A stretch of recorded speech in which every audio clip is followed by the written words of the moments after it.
আমার সব শেষ হয়ে গেল, আমার সব শেষ হয়ে গেল, আমার কিচ্ছু নাই, আমার কিচ্ছু নাই। আমি কি করব আমি? এই দাঁড়ে আর তারি জায়গা দিয়ে ভিতরে পানি বেঁধে থে, এই ধানের সুমা এই ভিতরে পানি বেঁধে থে, এই ভিতরে পানি বেঁধে থে, ধানের আগা বড় পানি, ধান আমি বাড়ি নিতে পারতেছি না। আমি কি আমার ভাই ব্রাদার কেউ নিতে পারতেছে না। আমি কি করবো এই ধান? এই ধানের বাড়ি নিয়েও আমি কি করব? মাত্র 700 টাকা করে মন। আমি কি করব আমি? আমার মতন কষ্ট, আমি যে কি করব এখন? আমার এই এত কষ্টে সব জায়গাতে পানি ফেললে, সব জায়গাতে পানি, আর পুরো ভুই বড় পানি, কিন্তু কোন জায়গায় মানে কোনো বাদ নাই। একভাবে যদি এভাবে পানি থাকে, 700 টাকা করে ধানের মন, আমরা কৃষকরা কিভাবে বাঁচবো? এই দেখেন ধান যায়, এবার আল্লাহ খুব সুন্দর ধান দিছে, ধানের কোনো কমতি নাই। এই যে দেখেন বালি, দেখেন ধান, দেখেন খালি ধানের কোনো কমতি নাই। কিন্তু এখন আমরা কি করব? সরকার যদি এরকম দাম দেয়, আমরা কিভাবে আমরা ধান বেচবো? 700 টাকা করে আমরা জোন নিচ্ছি, 700, 800, 900, আর 700 টাকার যদি করে মন বেচতে হয়, এক কিষেনে 5 কাঠা বই ধান কাটতে পারতেছে না। আমি কি করব? আমার তো কিছু করার নাই এখন। আমি আমি আমার কোনো কিছু করার নাই, আর কোনো কিছু আমার তো এনে বইতে বইতে কান্তি মনে করছে। কি করবো? এনে ধান কাইটে এনে তো বাড়ি না নিলে আসছে না।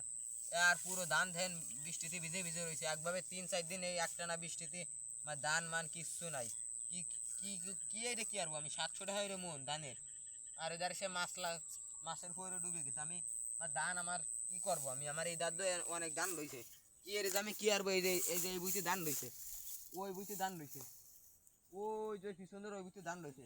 সব যদি এরম এরম যদি এত কম হয়ে যায়, এই যে এদারে ঘেরে ধান, এই যে দাদার আপনারা দেখেন, এই যে ধান আমার, এই যে ধান, এই বুঝটা নিয়ে আয়া গেছে, কিন্তু নিয়ে আমি কি করব?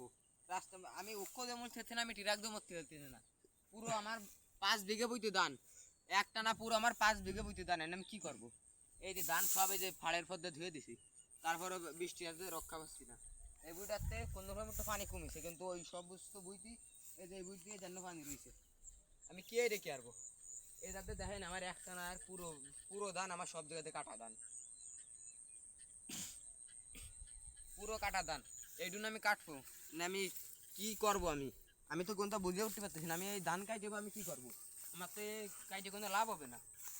এই যে আর এই যে ফইটার কথা করছিলাম, আমি ফইটা পানিতে ডুবে গেছিল, কিন্তু এনে যাক একটু জাগরণ দেখা যাচ্ছে। এই যে দেখেন আমরা কি সুন্দর ধান দিছে, আল্লাহর অনেক বড় নিয়ামত। দেখেন এই যে কত সুন্দর ধান, এরকম সুন্দর ধান আসলে আপনারা দেখতে পারবেন না কোনো জায়গায়। কিন্তু ধান হয়ে বাকি হবে, ধানের দাম যদি এত কম থাকে, তার মধ্যে বৃষ্টিতে পানি বাইদে বাইদে রয়েছে সব জায়গা, আমি কিভাবে কি করব? আমার তো কোনো রাস্তা নাই, কৃষকরা তো এবার না খেয়ে মরবে। এটা তো দেখেন এই কোন অবস্থা আমার তো। আপনারা কি কব তো আমাকে মনে নাই, তাই এই যে এমনি একটু ভিডিও দিচ্ছি। দাও, ফুল ভিডিও দেখো।